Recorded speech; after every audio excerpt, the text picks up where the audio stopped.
Donc la présentation que je vais vous faire, c'est autour d'une mémoire. Donc voilà, je vais vous présenter le schéma, ça va être peut-être plus simple. Donc un PIC, un 18F141550, sur lequel est connecté une mémoire I2C EEPROM, donc une mémoire qui est effaçable électriquement. Donc on va venir écrire dedans et lire dedans. Donc il y a les deux résistances de pull-up pour la liaison I2C sur SDA et signal clock SCL. Et puis on va afficher sur le LCD les caractères qu'on va enregistrer. Et on va venir lire les caractères stockés dans l'I2C. Donc en simulation, ça donne quoi? On écrit A dans la mémoire, et après on vient lire la mémoire, et on vient lire ce qu'on a écrit précédemment. Donc on récupère la donnée qu'on a écrite. Donc on écrit les lettres de l'alphabet, on incrémente le contenu de la mémoire, et puis on vient lire au même endroit. Donc voilà au niveau simulation. Au niveau du programme Flowcode, eh bien voilà ce que ça donne. Si on lance la simulation, voilà, on écrit les lettres, et puis là on peut aller envoyer une donnée qui va s'afficher ici. Donc on va envoyer par exemple la lettre A, c'est 65 en code ASCII. Donc vous allez voir la lettre A qui va s'afficher ici. Ah, voilà, on a l'UA. Au niveau du programme, alors comment ça se passe? On définit donc la mémoire I2C 24 LC512. On peut regarder déjà comment elle est constituée, hein, ça peut être intéressant. Donc c'est une mémoire qui fait 65 536 octets hein, de mémoire. On va faire un petit zoom. 200% pour ça. Ça. Alors non pas 200%, on va mettre 100%. Non non plus. 75. Voilà. Donc la mémoire elle fait 64 kg octets ou 512 kilobits, hein, c'est-à-dire 512 fois 1024 bits. Donc au niveau de l'adressage pour les données, donc si on regarde le format de l'adressage,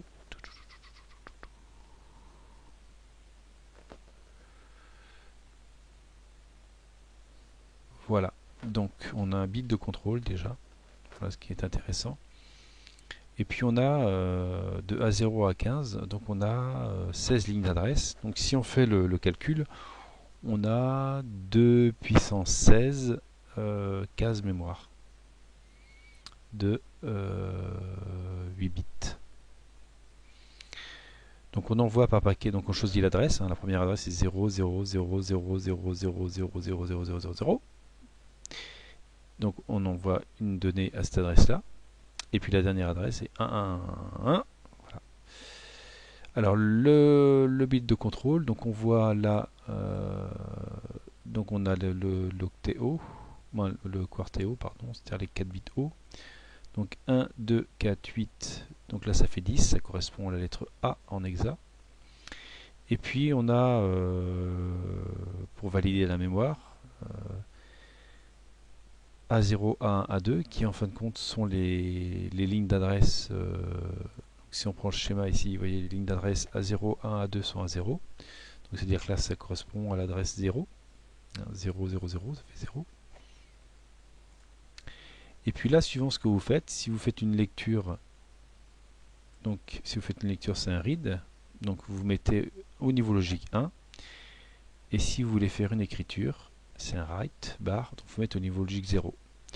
Donc là, le bit de contrôle, c'est A0 pour lire, et pour écrire, c'est A1. Et puis on indique l'adresse, l'adresse où on veut lire et écrire. Donc voilà au niveau de la séquence de bits. Alors, au niveau de la trame, donc il y a tout un protocole qu'il faut bien vérifier, hein. C'est-à-dire que quand on veut écrire, donc il faut bien initialiser un start initialiser la ligne DMX. Il faut envoyer le bit de contrôle. Donc là, nous, c'est A00, donc A0.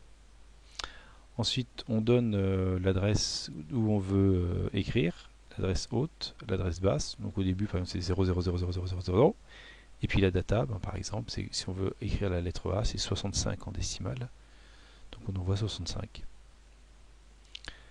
Voilà, ça c'est pour lire.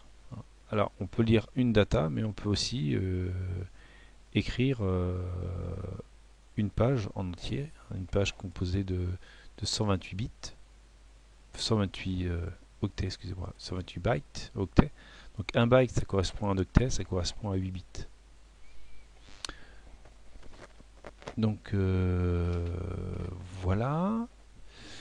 Voilà pour la mémoire I2C. Qu'est-ce qu'on a d'autre?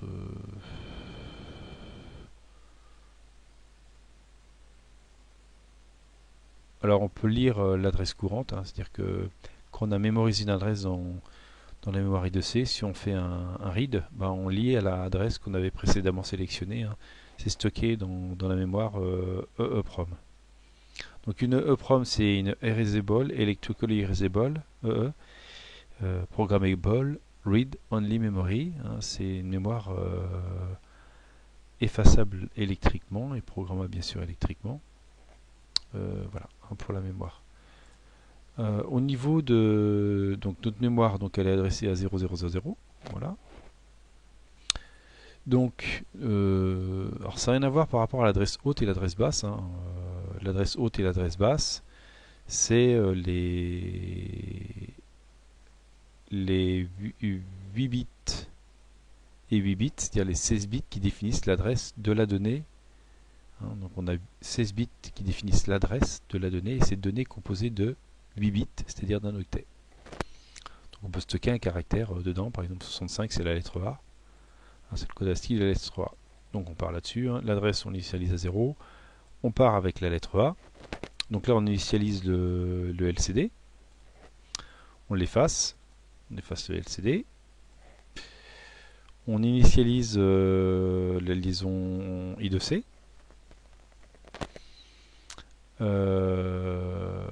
on l'initialise, on la start.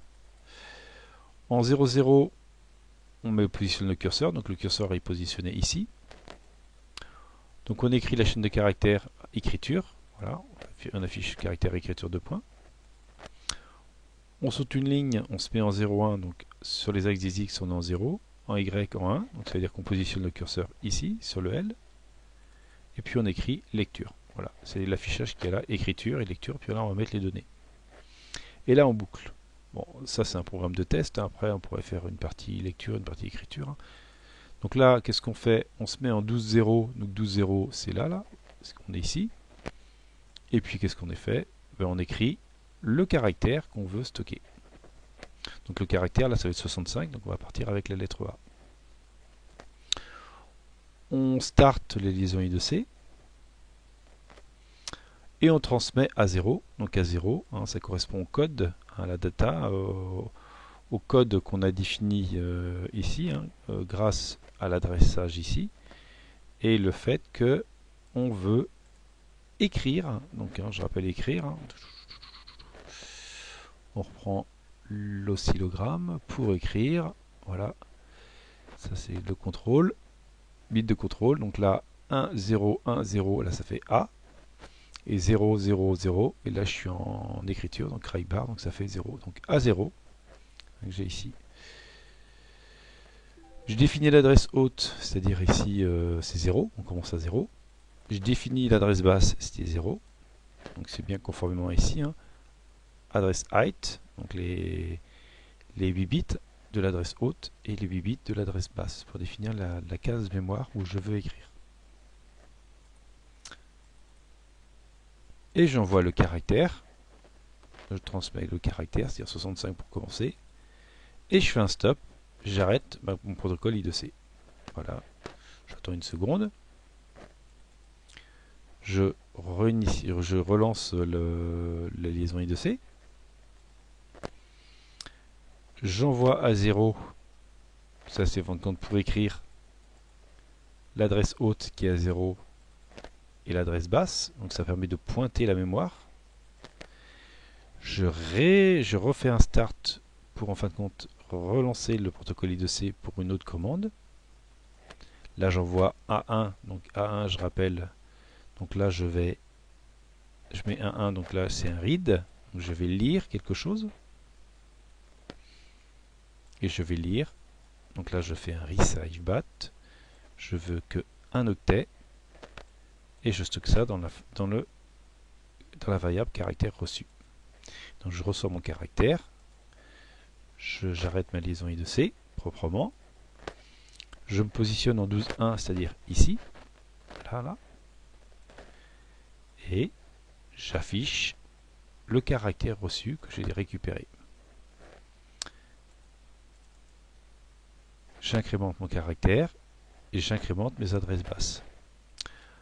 Comme j'ai 26 caractères, donc je ne dépasse pas l'adresse basse. Si je dépassais l'adresse basse, après il faudrait incrémenter l'adresse haute pour passer aux mémoires suivantes.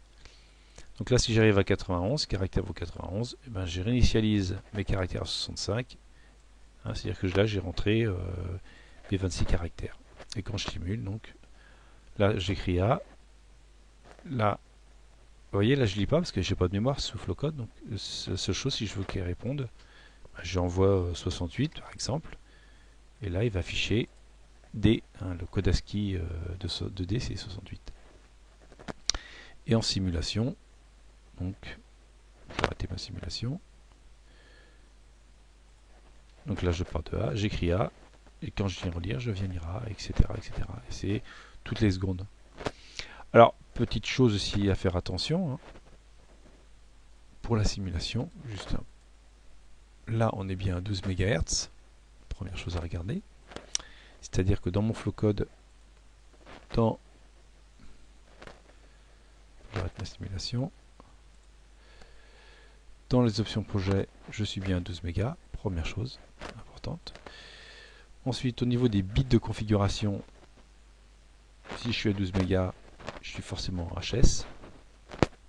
Voilà. Là, je ne divise pas puisque je pourrais tourner beaucoup plus vite. Là, je suis à 12 mégas. Je ne multiplie pas par 4 les 12 mégas. Je suis à 12 mégas de base et puis voilà, c'est tout. Puis j'ai quasiment tout dévalidé. Voilà. Une autre petite chose aussi sous Flowcode. Là, il faut lui spécifier qu'on est le SL, il est sur B6 et le SDA sur B4. C'est-à-dire que ici, si je reviens bien, le SDA il est sur B4 et le SL sur B6. Alors si vous ne le spécifiez pas, là, pour la mémoire I2C, la 24LC512, vous aurez peut-être des problèmes de fonctionnement, au moins sous la version 4. Voilà. Puis voilà, donc c'est tout. Donc voilà ce que ça donne au niveau simulation. Je viens écrire les lettres et je viens les lire au fur et à mesure. Donc voilà ce que je voulais vous présenter pour l'utilisation d'une mémoire EEPROM 24LC512. Bon travail pour la suite.